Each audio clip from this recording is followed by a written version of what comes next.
El presidente ucraniano der Ukraine. Nous appuierons l'Ukraine. To Ukraine now.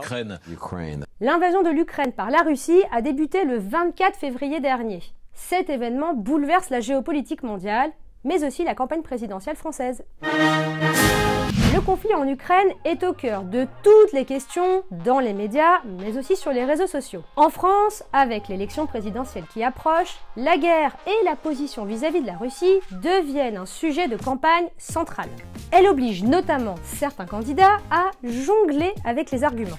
Pourquoi ? Parce qu'ils ont été un peu ambigus vis-à-vis de Poutine par le passé. Éric Zemmour, par exemple, n'a jamais caché son admiration pour le président russe. En 2018, il avouait d'ailleurs rêver d'un Poutine à la française.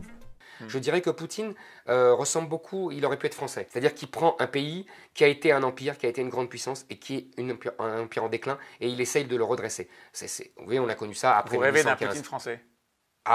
Oui, j'en rêverais, oui. Difficile d'être plus clair. Le parti de Marine Le Pen a reçu, lui, un prêt russe de 9 millions d'euros en 2014.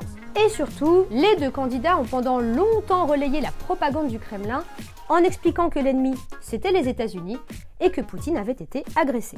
Jean-Luc Mélenchon avait lui aussi défendu Poutine fin janvier. Il expliquait que sa position était compréhensible avec un voisin lié à une puissance qui les menace continuellement et que la Russie était un partenaire. La Russie est un partenaire. Je ne suis pas d'accord pour qu'on en fasse un ennemi. Oui, mais tout ça, c'était avant l'invasion de l'Ukraine.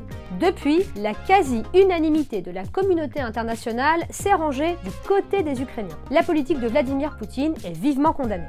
Du coup, les trois candidats n'ont pas eu le choix que de se ranger derrière l'avis de la majorité des Français qui est contre l'invasion. Tous les trois ont donc condamné l'invasion en Ukraine et fait volte-face, mais chacun à leur manière. La ligne rouge franchie par Vladimir Poutine change en partie la vision que je peux avoir de lui, a assuré Marine Le Pen. Elle a souligné qu'elle était aujourd'hui critiquée pour avoir essayé de conserver une équidistance entre les États-Unis et la Russie.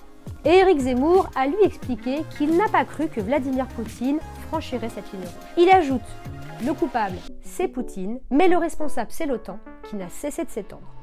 Enfin, Jean-Luc Mélenchon a condamné la volonté de puissance sans mesure de la Russie. Mais il maintient que la France devrait être non alignée sur la Russie ou les États-Unis. Cet événement et la façon dont il s'est imposé dans l'élection présidentielle nous montrent à quel point les déclarations des candidats peuvent parfois se retourner contre eux. Dans notre société d'information, aucune phrase ne peut être oubliée. En période électorale, tous les coups sont permis, ou presque.